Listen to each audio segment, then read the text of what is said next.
भी ये डर बढ़ता था, जब भी ये डर बढ़ता था, कहीं ना कहीं से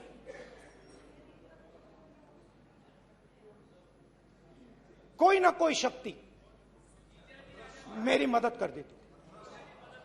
एक दिन मैं सह नहीं पा रहा था, एक छोटी सी लड़की आती है, मुझे चिट्ठी दे देती। मैंने चिट्ठी खोली, 8 साल की थी, उसमें लिखा था, Rahul, I am walking with you, don't worry. उसने मेरे पैर में चोट देखी और उसने अपनी शक्ति मुझे दे दी। सिर्फ उसने नहीं,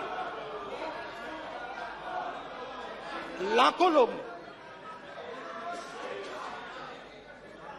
और शुरुआत में जब मैं चल रहा था, कोई किसान आता था, मैं एकदम पहले उसको अपनी बात बताता था कि आपको ये करना चाहिए, आपको इस प्रकार से काम करना चाहिए। मगर इतने लोग आए, हजारों लोग आए, कि थोड़ी देर में मैं बोल नहीं पाया। जो मेरे दिल में बोलने का डिजायर था, वो बंद हो गया, बोल ही नहीं पाया, क्योंकि इतने लोगों से बोलना था। और एक सन्नाटा सा छा गया, भीड़ की आवाज थी, भारत जोड़ो, भारत जोड़ो, भारत जोड़ो। और जो मेरे से बात करता था, उसकी आवाज में सुनता गया।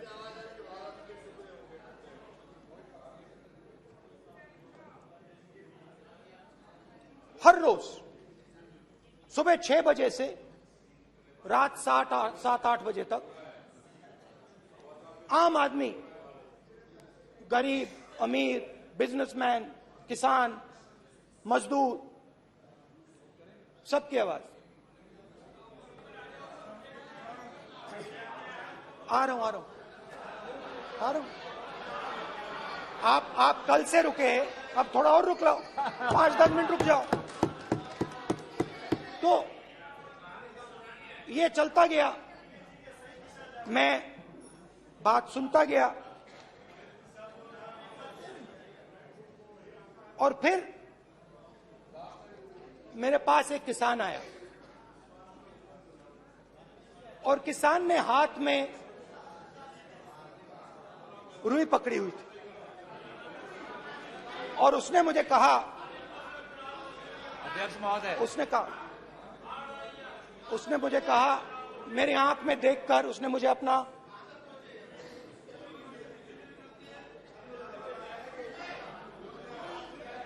वो रुई का बंडल दिया, और उसने कहा, राहुल जी, यही बचा है मेरे खेत का यही बचा है, और कुछ बचा नहीं है। मैंने उससे, जो मैं नॉर्मली सवाल पूछता था, भैया आपको बीमा का पैसा मिला, वो पूछा, बीमा का पैसा मिला, वो पूछा। और किसान ने मेरा हाथ पकड़ा। किसान मुझे कहता है कि नहीं राहुल जी, मुझे बीमा का पैसा नहीं मिला, हिंदुस्तान के बड़े उद्योगपतियों ने वो मुझसे छीन लिया। मगर इस बार बड़ी अजीब सी चीज हुई।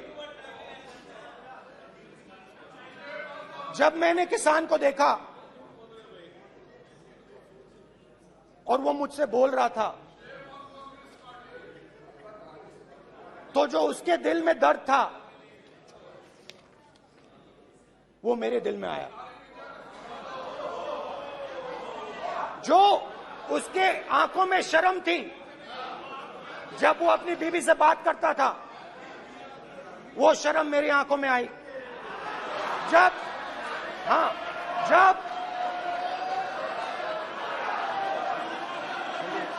जब उसकी जो भूख थी, वो मुझे समझ आई।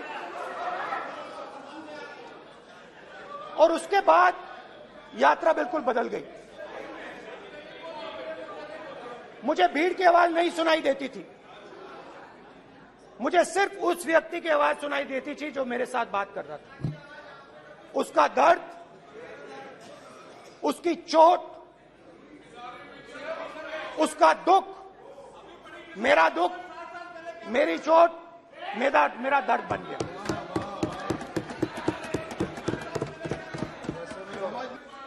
भाइयों और बहनों,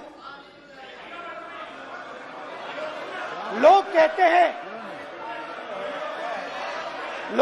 हैं कि ये देश है, कोई कहता है ये अलग अलग भाषाएं हैं, कोई कहता है ये जमीन है, मिट्टी है, कोई कहता है ये धर्म है, ये सोना है, ये चांदी है। मगर भाइयों और बहनों, सच्चाई है कि ये देश एक आवाज है, ये देश सिर्फ एक आवाज है। ये देश, इस देश की लोगों की आवाज है, इस देश के लोगों का दर्द है, दुख है, कठिनाइयां हैं। और अगर हमें इस आवाज को सुनना है तो हमारे दिल में जो अहंकार है, हमारे जो डिजायर्स हैं, हमारे जो सपने हैं, उनको हमें परे करना पड़ेगा। जब हम अपने सपनों को परे करते हैं, तब हमें हिंदुस्तान की आवाज सुनाई देती है, तब तक हिंदुस्तान की आवाज हमें नहीं सुनाई देती। अब आप कहोगे ये बात मैंने नॉन कॉन्फिडेंस मोशन में क्यों रखी? इसका क्या मतलब है कि भारत एक आवाज है, भारत लोगों का दुख है, भारत लोगों का कष्ट है, मुश्किलें हैं। क्योंकि भाइयों और बहनों,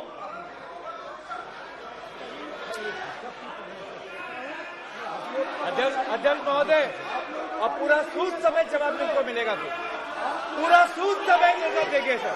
फिर आप हमें मत रोकेगा सर। अध्यक्ष महोदय, फिर आप हमें मत रोकेगा सर, आप हमें मत रोकेगा, फिर आप हमें मत रोकेगा, आप हमें मत रोकेगा, फिर आप हमको मत रोकेगा सर। हम सब देख रहे हैं, सब सुन रहे हैं, आप हमको फिर मत रोकेगा। तो स्पीकर सर, भारत एक आवाज है, भारत इस देश के सब लोगों की आवाज है। और अगर हम उस आवाज को सुनना चाहते हैं, हमें अहंकार को, नफरत को मिटाना पड़ेगा। स्पीकर सर,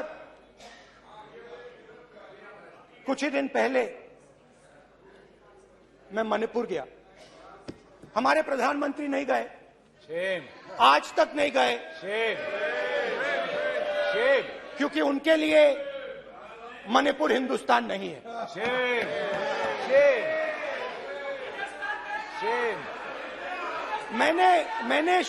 मैंने मणिपुर शब्द प्रयोग किया,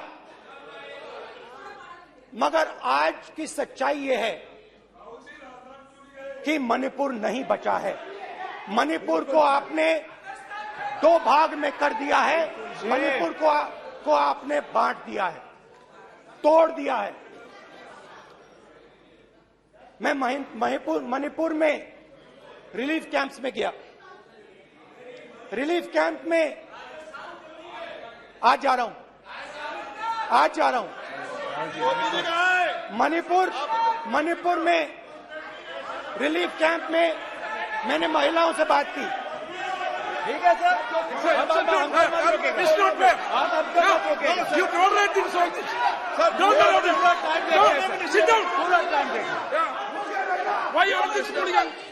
कल देखेंगे। प्रधानमंत्री की बात नहीं करेंगे सर ऐसे।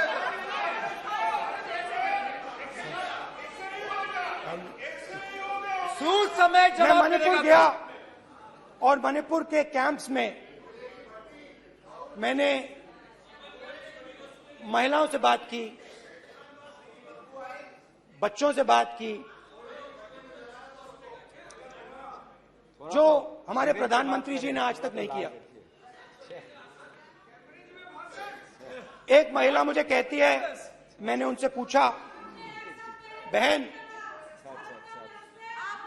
क्या हुआ आपके साथ?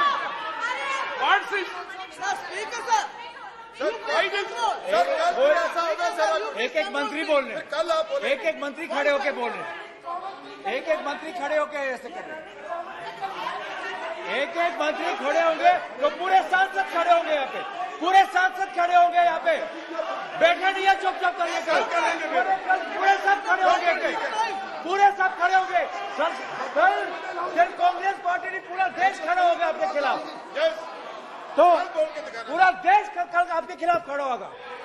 मैं बहुत सारी महिलाओं से बात किया, मगर मैं आपको दो उदाहरण देना चाहता हूं। एक महिला मुझे कहती है, मैंने कहा क्या हुआ तुम्हारे साथ? कहती है, मेरा छोटा सा बेटा, महिला का सम्मान करें प्लीज, ये सम्मान, एक ही बच्चा था मेरा, कोई शर्म कर लो गल, एक ही बच्चा था मेरा, मेरे सामने, मेरे आंखों के सामने उसको गोली मारी है। मैं पूरी रात, आप सोचिए, आप अपने बेटों के बारे में सोचिए, मैं पूरी रात उसकी लाश के साथ लेटी रही। झूठ नहीं, झूठ आप बोलते हो, झूठ मैं नहीं बोलता हूं। मैं पूरी रात उसकी लाश के साथ लेटी रही और फिर मुझे डर लगा, मैंने अपना घर छोड़ दिया, जो भी मेरे पास था वो मैंने छोड़ दिया। मैंने उनसे पूछा, कुछ तो लाई होगी? कहती है, नहीं, सिर्फ मेरे जो कपड़े हैं ये मेरे पास हैं। और फिर इधर उधर ढूंढती है और एक फोटो निकालती है और मुझे कहती है, यही मेरे पास अब बची है।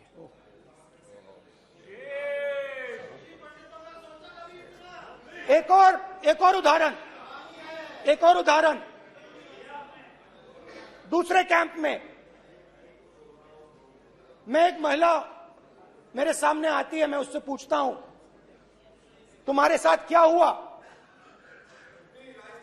क्या हुआ तुम्हारे साथ? और जैसे ही मैंने ये सवाल पूछा,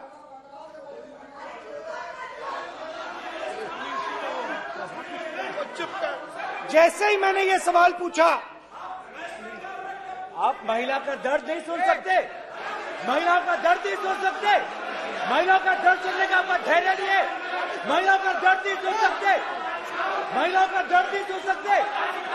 जैसे ही मैंने उससे ये सवाल पूछा, बैठो, सर, प्लीज सर,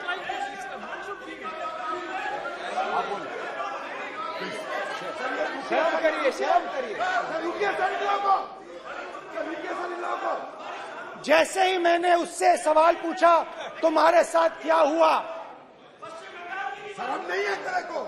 वैसे ही 1 सेकंड में वो कांपने लगी। उसने अपने दिमाग में वो दृश्य देखा और वो बेहोश हो गई। मेरे सामने कांपती हुई बेहोश हो गई। तो ये मैंने आपको सिर्फ 2 उदाहरण दिए हैं। स्पीकर सर, इन्होंने मणिपुर में हिंदुस्तान की हत्या की है, सिर्फ मणिपुर की नहीं, हिंदुस्तान की हत्या की है। इनकी राजनीति ने मणिपुर को नहीं, हिंदुस्तान को मणिपुर में मारा है। हिंदुस्तान को कत्ल किया है, हिंदुस्तान का मर्डर किया है मणिपुर में।